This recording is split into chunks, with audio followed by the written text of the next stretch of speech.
مرا سرپنجه لطف توام خاموش می دارد، وگرنه شیون دردم فلک کرگوش می دارد. رسیده خلعت حسنت زمان طلعت رویت، چون این حسنی دل و جان مرا مدهوش می دارد. میان سردی ایام این دوران پرفتنه، خیالت جان من را خوب در آغوش می دارد. فضاحت گشته اوضاع زمان از مردم نیرنگ، نگاهم بسته جان را در شرابی نوش می دارد. دلیل بودنم چشمان شهلای رخ مستت، وگرنه عقل سر در فتنه جان بیهوش می دارد.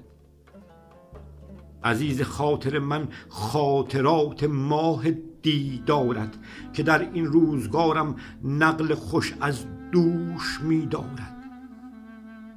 به سودای تو در هر لحظه ایام بی‌ذوقی، نگاهت شعر طالب را به گرمی جوش می دارد.